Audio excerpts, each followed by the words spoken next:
Welcome to ಚಿನ್ನ ಊಟ. ನಾನಿವತ್ತು ಉಪ್ಪಿನ ಮಹತ್ವನೇ ತಿಳಿಸ್ಕೊಡೋಣ ಅಂತ ಬಂದಿದ್ದೀನಿ. ನಾವು ಉಪ್ಪನ್ನ ಮಹಾಲಕ್ಷ್ಮಿ ಸಂಕೇತ ಅಂತಲೇ ಕರಿತೀವಿ. ಉಪ್ಪು ತುಂಬ ಶ್ರೇಷ್ಠವಾದಂಥದ್ದು. ಉಪ್ಪು ಮನೆಯಲ್ಲಿದ್ದರೆ ಲಕ್ಷ್ಮಿ ಇದ್ದ ಹಾಗೆ. ಇದನ್ನು ಮರಿಬೇಡಿ. ಉಪ್ಪು ಯಾವಾಗಲೂ ಮನೆಯಲ್ಲಿ ಖಾಲಿ ಆಗದೇ ಇರೋ ಹಾಗೆ ನೋಡ್ಕೊಳ್ಳಿ. ಉಪ್ಪು ಸಾಮಾನ್ಯವಾಗಿ ಖಾಲಿ ಆಗಿದ ತಕ್ಷಣ ತರೋದಕ್ಕಿಂತ ಬದಲು ಮೊದಲೇ ತಂದಿಟ್ಕೊಂಡು ಉಪ್ಪಿನ ಡಬ್ಬದಲ್ಲಿ ತುಂಬಿಟ್ಕೊಳ್ಳಿ. ಇನ್ನೊಂದೇನು ಹೇಳಬೇಕು ಅಂತಂದರೆ, ಗಾಜು ಅಥವಾ ಪಿಂಗಾಣಿಯಲ್ಲೇ ಉಪ್ಪಿಡಿ, ತುಂಬ ಒಳ್ಳೆಯದಾಗತ್ತೆ. ಯಾವುದೇ ಕಾರಣಕ್ಕೂ ಪ್ಲಾಸ್ಟಿಕ್ ಡಬ್ಬದಲ್ಲೆಲ್ಲ ಉಪ್ಪನ್ನ ಇಡೋದಕ್ಕೆ ಹೋಗಬೇಡಿ.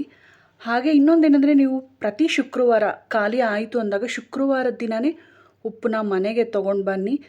ಮನೆಗೆ ತೊಗೊಂಡು ಬರೋದ್ರಿಂದ ಲಕ್ಷ್ಮಿನೇ ನಾವು ಮನೆಗೆ ತಂದಂತೆ ಆಗುತ್ತೆ. ಹಾಗಾಗಿ ಶುಕ್ರವಾರ ಮಾತ್ರನೇ ನೀವು ಉಪ್ಪನ್ನ ತೊಗೊಂಡು ಬನ್ನಿ ಅಂತಲೇ ನಾನು ಹೇಳ್ತೀನಿ. ಉಪ್ಪು ಯಾವಾಗಲೂ ನಮ್ಮ ಮನೇಲಿದ್ದರೆ ಹಣ ಯಾವಾಗಲೂ ಮನೇಲಿ ಇರುತ್ತೆ ಅನ್ನೋ ಒಂದು ಪ್ರತೀತಿ ಕೂಡ ಇದೆ. ಹಾಗೆ ಒಂದು ಲೋಟದಲ್ಲಿ ನಾವು ಈ ಥರ ಪ್ಲಾಸ್ಟಿಕ್ ಅಥವಾ ಗಾಜು ಯಾವುದಾದ್ರೂ ಸರಿ ಉಪ್ಪನ್ನ ಆ ಲೋಟದಲ್ಲಿ ಹಾಕಿ ಬಾತ್ರೂಮ್ನಲ್ಲಿ ಒಂದು ಮೂಲೆಯಲ್ಲಿ ಇದನ್ನು ನಾವು ಇಡೋದ್ರಿಂದ ನೆಗೆಟಿವಿಟಿ ಏನು ಎನರ್ಜಿ ಮನೇಲಿ ಇರುತ್ತಲ್ಲ ಅದು ಹೋಗುತ್ತೆ.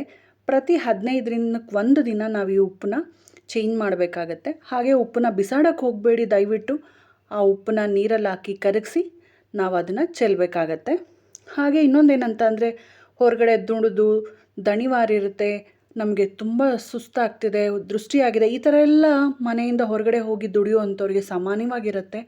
ಸೊ ಅವರೆಲ್ಲ ಏನು ಮಾಡಬೇಕು ಅಂತ ಅಂದರೆ, ರಾತ್ರಿ ಮಲಗುವ ಮುನ್ನ, ಅಂದರೆ ಪ್ರತಿ ಶನಿವಾರ ರಾತ್ರಿ ಮಲಗುವ ಮುನ್ನ ಒಂದು ಲೋಟಕ್ಕೆ, ಅಂದರೆ ಒಂದು ಲೋಟದಷ್ಟು ಅನ್ನೋದಕ್ಕಿಂತ ಒಂದು ಚಿಕ್ಕ ಲೋಟ, ಅಂದರೆ ಒಂದು ಇಡೀ ಉಪ್ಪು ಅಂತ ಅಂದ್ಕೊಳ್ಳಿ. ಆ ಉಪ್ಪನ್ನು ನೀರೊಳಗಡೆ ಹಾಕಿ ಕರಗಿಸಿ ಆ ನೀರಲ್ಲಿ ಕೈ ಮತ್ತು ಕಾಲನ್ನ ನಾವು ತೊಳ್ಕೊಳ್ಳೋದ್ರಿಂದ ನಮಗೆ ದೇಹದಲ್ಲಾಗಿರೋ ನಿಶಕ್ತಿ, ಏನು ಆಯಾಸ, ಅದೆಲ್ಲ ಕಡಿಮೆ ಆಗುತ್ತೆ. ಕಣ್ಣು ಬಿದ್ದಿರುತ್ತೆ ಹೊರಗಡೆ ಓಡಾಡೋದ್ರಿಂದ ಇರುತ್ತಲ್ಲ, ಅದು ಕೂಡ ಕಡಿಮೆ ಆಗುತ್ತೆ ಅಂತಲೇ ಹೇಳ್ಬೋದು. ಅಂದರೆ ದೃಷ್ಟಿ ಹೋಗುತ್ತೆ ಈ ರೀತಿ ಮಾಡೋದ್ರಿಂದ.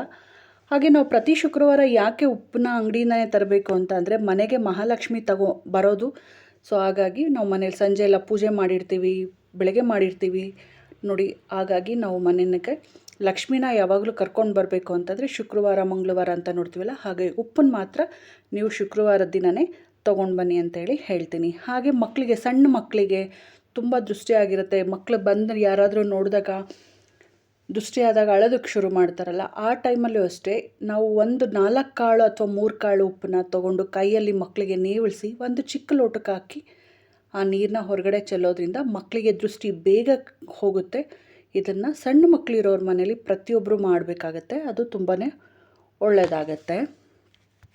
ಹಾಗೆ ಇನ್ನೊಂದೇನಂತ ಅಂದರೆ, ನಾವು ಪ್ಲಾಸ್ಟಿಕ್ ಡಬ್ಬದಲ್ಲಿ ಯಾಕೆ ಉಪ್ಪನ್ನ ಇಡಬಾರ್ದು ಅಂತೇಳಿ ಅಂದರೆ, ನೀವು ಸಾಮಾನ್ಯವಾಗಿ ಅಬ್ಸರ್ವ್ ಮಾಡಿ, ಉಪ್ಪು ಯಾವುದಾದ್ರೂ ನಾವು ಮನೆಯಲ್ಲಿ ಪ್ಲಾಸ್ಟಿಕ್ ಡಬ್ಬದಲ್ಲಿಟ್ಟರೆ ಖಂಡಿತ ಜಗಳ, ಕಿರಿಕಿರಿ, ಮನಸ್ತಾಪಗಳು, ನೆಮ್ಮದಿನೇ ಇರೋದಿಲ್ಲ, ಆ ರೀತಿ ಆಗುತ್ತೆ. ಅದ್ರ ಬದಲು ನೀವು ಚೇಂಜ್ ಮಾಡಿ ನೋಡಿ.